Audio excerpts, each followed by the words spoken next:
Y bien, hoy día el diario El Comercio dedica su tema del día, digamos, a la carretera central. A ver si podemos...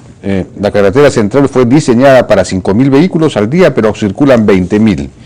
Está completamente bloqueada, la vía se queda pues bloqueada, además de todos los problemas vinculados a cuando nieva, pues se queda, no hay sal para poner ahí y hay unos atracones de varias horas, de días enteros, se muere la gente, en fin, se señala ahí que hay 1.883 personas que han muerto en accidentes de tránsito ocurridos en la carretera central entre el 2011 y el 2013, según reportes de la policía. En fin, estamos con Juan de Dios Olaechea, que es el presidente de Ferrovías Andinas, de Ferrocarril Central, quien ha hablado de este tema antes, y es un asunto importante. Juan, ¿qué tal? Buenas noches, ¿cómo le va? Buenas noches, Jaime. Bueno, ¿qué es lo que pasa? Porque de acuerdo a una información que tengo acá, que nos han enviado ustedes, pues ocurre que el Ferrocarril Central está en buena cuenta subutilizado, mientras la carretera central está recontra sobrecargada. Y se supone además que la carretera central tiene ya un concesionario. Eso es lo que yo le preguntaba la vez pasada al ministro de Transportes. Hace 4 años se dio la concesión de la carretera central y resulta que el concesionario no ha tomado la concesión, aparentemente, y según de alguna manera explicó el ministro, porque la carretera estaba en unas condiciones que no correspondían a las que estaban descritas en el contrato. Entonces el concesionario no quiere hacerse cargo porque tendría que invertir mucho más de lo que estaba establecido en el contrato. Aquí en buena cuenta creo que habría que reparar toda la carretera central para entregarla efectivamente en concesión, porque ha sido destruida pese a que estaba en perfecto estado hace 7, 8 años. ¿Qué está pasando con la carretera central?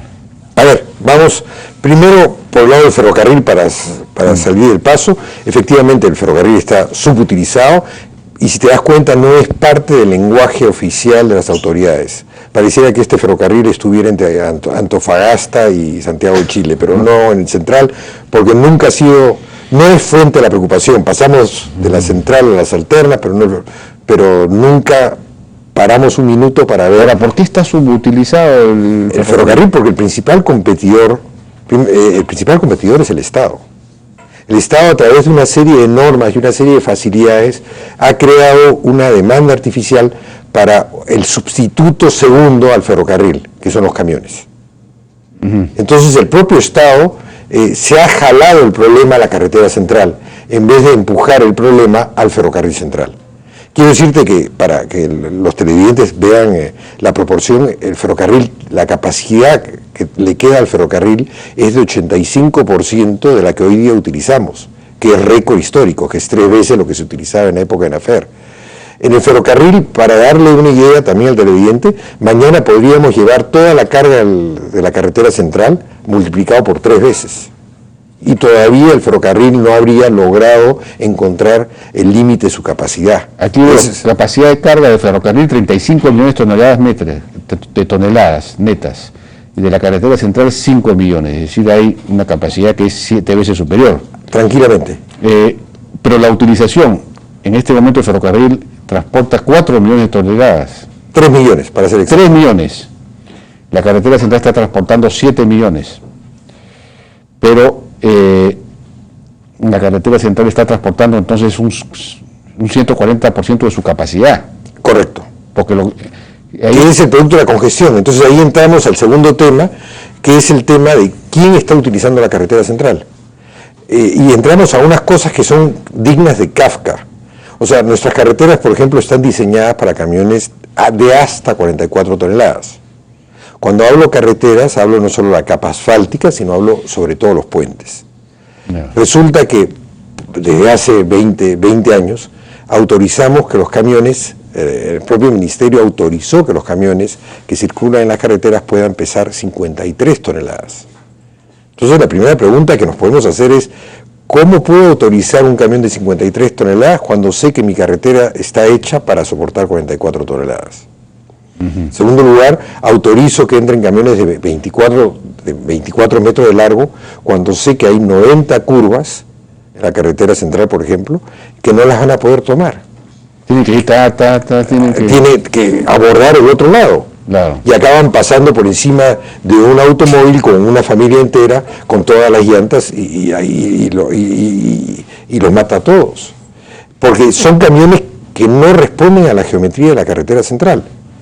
Ahora, si vamos si queremos exacerbar el problema, inclusive lo hacemos cuando desde hace 4 o 5 años cerramos todos los centros de pesaje para ver si por lo menos se está cumpliendo la norma de 53 toneladas. Y no se cumple ni siquiera esa norma. No, porque ¿por qué se cierran los centros de pesaje? Ya se han cerrado hace 4 años. 4 años. Porque nadie quiere saber cuánto pesan los camiones. De repente se están pesando más todavía. Entonces, pero no, definitivamente pesan más, porque si no, los centros de pesaje no estarían cerrados. Entonces, la carretera está muy desgastada. Sigamos. Ahí yo quisiera, 2 cosas más. Estos camiones yo los llamo los camiones pesados tipo peruano, porque solo existen para el Perú.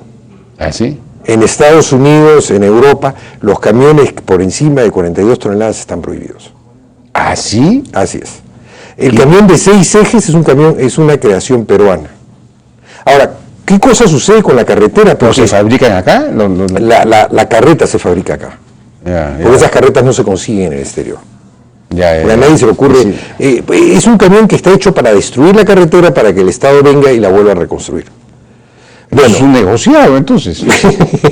Ya puede ser. Y lo peor de estos camiones es, yo que uso la carretera central cada 15 días. Estos camiones no pueden ir a más de 12 kilómetros por hora de subida, claro, porque no tienen más fuerza, ni pueden ir a más de 12 kilómetros de bajada, porque no frenan. Claro. Sí, o sea, son una de estas cosas raras, mitológicas, que solo se conciben en un país donde se ha perdido mucho el principio de autoridad y de orden.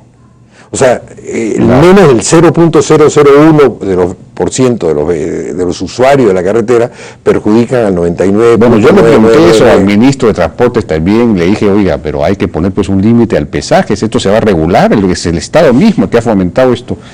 Y me dijo que sí se iba a regular, ojalá. Entonces, ojalá es una palabra, si Dios lo quiere, viene del árabe. Sí, pues, Inshallah. Pero yo conozco ya 6, bueno, no puedo decir que conozco a 6 ministros, porque el último ministro nunca tuve la suerte de conocerlo, pero conozco a los 5 anteriores y he conocido 20 viceministros. Todos me dicen, todos reconocen cuál es el problema, pero ninguno quiere jugarse por el problema. No.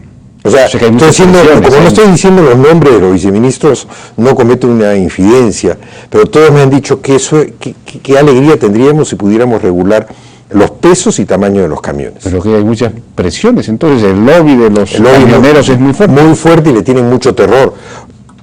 Más sencillo es leerte la noticia del Comercio, frente a la resolución directoral que publica el Ministerio de Transporte, en que prohíbe que los camiones circulen el día en que se acababa el feriado largo. Permíteme leer, son 2 párrafos. Dice, camiones bloquean la carretera central, el Comercio, 30 de julio. Unos 250 conductores de carga pesada protestaron y bloquearon ayer el kilómetro 158 de la carretera central, a la altura de La Oroya, en Junín. La protesta fue por la medida dispuesta por el Ministerio de Transporte y Comunicaciones. Hasta ahí estamos bien. Para el día de ayer, mediante la cual prohibía el tránsito de camiones por la mencionada vía para aliviar el tráfico de fiestas patrias. ¿Y ahora qué pasa? El comandante PNP Iván Inostroza, jefe de la Policía de Carretera de La Oroya, señaló a este diario que ante esto dejaron que los camiones circularan sin restricciones por la vía. Y ahí te responde todo. Mira, la carretera central con voluntad política se arregla en 24 horas. Fíjate lo que estoy diciendo acá. No. 24 horas. Sí, pues. Es un problema técnico, no es un problema ni tan tremendo como lo señala el Comercio, ni que requiere construcción de carreteras alternas, sino lo que requiere es sacar aquellos camiones que pesan más de 42 toneladas y que se desplazan, y que son muy largos, y que se desplazan a una velocidad muy lenta, y acabaste el problema. Ahora, ¿por qué la carga, ustedes por ejemplo tienen acá, dice, de todos modos, con la capacidad de transporte que tienen ahora de 3 millones de toneladas métricas, de todos modos tienen una una sobrecarga, es decir, mejor dicho, tienen una cantidad de capacidad de carga excedente, es decir, no están utilizando toda la capacidad de carga. ¿Por qué esa carga no se transporta a través del...? Porque gracias a los subsidios que el Estado pone en las detracciones en favor de los camiones, en el impuesto selectivo al consumo en el caso del petróleo, en la exoneración del IGB en el caso de pasajeros, en el caso de peajes irrisorios, en el caso del mantenimiento de la carretera, todo a favor de los camiones pesados. O sea, el propio Estado se tira el problema encima. Sucede que el diferencial entre el precio, el flete del camión y de la carga es muy pequeño, 20%. El tren tiene una serie de restricciones, o sea, pasa el tren recogiendo los vagones y hay que cumplir horarios, itinerario, y muchos de los clientes dicen, ¿sabes qué? Por ese 20% yo no quiero que me pongas una rigidez, yo quiero bajar cuando me da la gana, quiero bajar como me da la gana. Es decir, el tren cobra 20% menos. Menos, correcto, pero no es suficiente para que muchos de los clientes se pongan las barbas en remojo. No sé si me explico. Ya, claro. O sea, si el Estado le sacara el subsidio a los camiones, ese diferencial no sería de 20%, sino sería de 100%. Claro, digamos, el mantenimiento de la carretera que hay que hacerlo todo el tiempo, porque ahora me imagino que la carretera está deteriorada, ¿no? Esa carretera central hay que reconstruirla nuevamente y no va a bajar de $500 millones. Entonces es un subsidio que, digamos... sale de la plata de todos los pobres contribuyentes. Y el mantenimiento del ferrocarril, claro, que los gastos de mantenimiento del ferrocarril son menores también. Pero los hace el concesionario. Pero los hace el concesionario, y no solo eso, sino que deberíamos aprender de ese beneficio. Porque lo que me da mucha pena a mí, y en los 14 años lo que he visto, es la capacidad que tiene el ferrocarril para funcionar, moverse en los Andes, para llevar grandes capacidades de personas, porque ahora el discurso es que el tren solo sirve para carga. Y pues debería servir, yo me acuerdo que sirve para pasajeros. Hace 50 años, cuando la carretera central era mala, había tren de pasajeros 2 veces al día. Pero perdón. Uno que era más o menos directo y otro que paraba en todas las... ¿No es cierto? Pero es a Huancayo. Por antonomasia. ¿Y por qué? Palabra rara. El tren sirve para... Yo no sé de dónde han sacado esta idea de que el tren no sirve para pasajeros. Perdón, ¿el metro de Lima, la línea 2, es tren o es ómnibus? Lo que es bueno para Lima es bueno para el resto del Perú. Y más cuando hay cordillera, cuando hay Andes. Claro. Lo que yo no entiendo es de cuándo aquí, voy a ser claro, ¿por qué no nos hacemos aconsejar, por ejemplo, por el gobierno suizo en temas de ferrocarriles? Yo no sé qué hace la CAF metida en temas de ferrocarriles. Pero digamos, decías que hay los camiones, los ómnibus de pasajeros tienen una exoneración del IGB. Y además del impuesto selectivo al consumo. Y del selectivo al consumo. Y de eso no tiene exoneración el ferrocarril. No, pues no debe tenerlo. Y dice expresamente el ferrocarril no está dentro de la exoneración. No está dentro de la... O sea que, digamos, el ferrocarril paga más impuestos y paga el mantenimiento, cosa que en el caso... Y la reconstrucción, como lo estamos haciendo ahora, un proyecto de más de 90 millones de dólares completamente financiado por el privado. La modernización, la reconstrucción. Es una belleza. ¿Y eso cuándo va a estar listo? Esto está listo, en un año y medio está acabado. En un año y medio. Y se está haciendo ahora que estamos hablando. ¿Y con eso van a subir la capacidad de carga cuánto? 50 millones de toneladas. ¿50 millones de toneladas? Sin ningún problema, pero eso es un ferrocarril. Es decir, en este momento están en 3, van a subir a 50. ¿Capacidad? ¿De capacidad? Sí. Pero esto sin hablar pero lo que no han planteado es el túnel trasandino, ¿no? El túnel trasandino ya es otro tema. El túnel trasandino, pero el túnel trasandino es un tema de aquí a 7, 8 años. El gobierno ha hablado de que el túnel trasandino costaría $2.000 millones.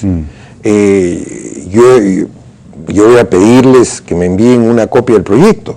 Me parece que $2.000 millones es extremadamente caro cuando lo comparo con lo que está costando el túnel San Gotardo, que tiene 2 túneles de 57 kilómetros para trenes de alta velocidad, que no sería el caso, y que está en $7.000 millones.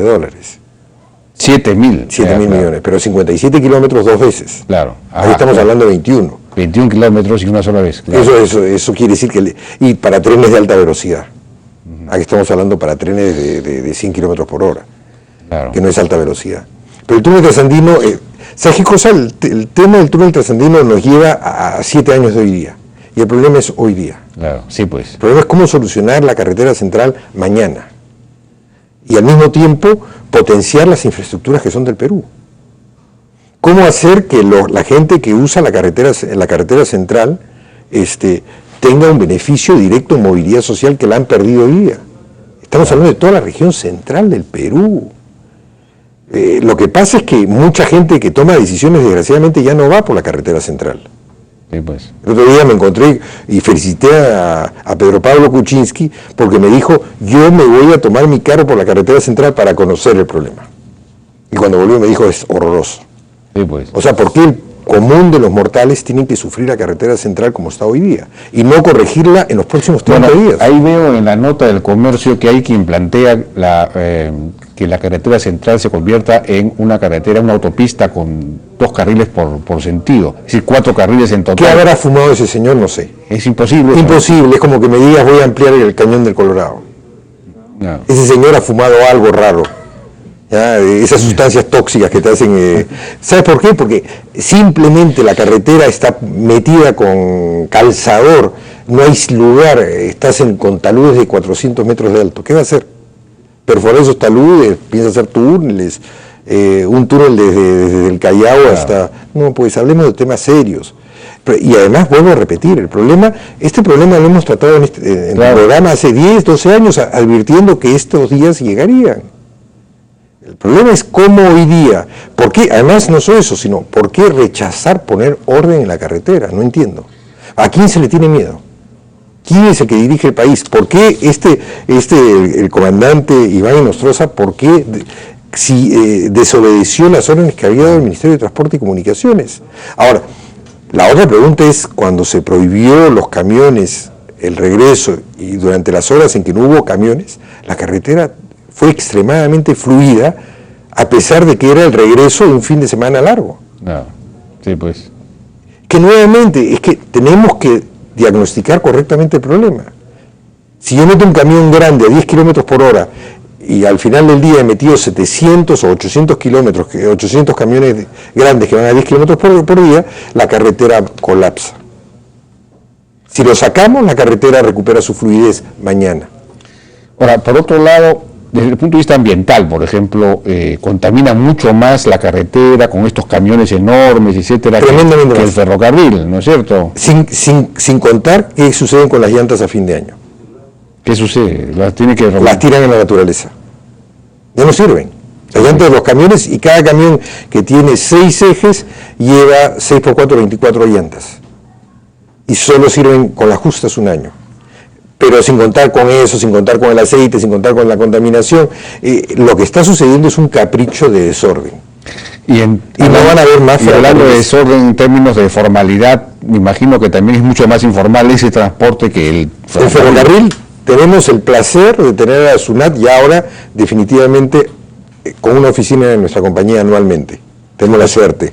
La suerte. Así es, porque en vez de ampliar la base tributaria, ahora se sientan sobre los formales. Tenemos a Ocitran, que controla toda la compañía, desde la primera cuenta hasta la última cuenta. Tenemos 2 direcciones generales del Ministerio de Transporte encima. Y encima, cualquier incumplimiento conlleva a la caducidad del contrato de concesión o a la pérdida de la autorización para operaciones. ¿No les tocaba ya renovar la concesión? Cada 5 años. Pero cada 5 años se puede pedir una renovación de 5 años hasta un máximo de 60. ¿Y están pidiendo ustedes? Estamos en todo el proceso. Ya. Pero volviendo al tema, es sumamente formal el ferrocarril. Claro. En cambio que en el otro lado es estilo libre, más estilo libre. O sea, no me gustan los centros de pesaje, no me los abren. Es increíble, ¿no? Es increíble. Ahora han ordenado, es decir, los camioneros han ordenado. Ahora, lo más gracioso es que el de subida está abierto y pesan los camiones. El de subida, claro, que el de subida están con menos carga. Es un absurdo que todos los peruanos lo estemos pagando. Toda mi opinión. Ahora, esto le hace mucho daño al resto del país. Obviamente. Porque significa que el ferrocarril, que es, en mi opinión, y no la cambio, y es la solución a los problemas de falta de movilidad social en el Perú. Simplemente no está en el radar de nadie. Y no en la gente que tiene que tomar decisiones.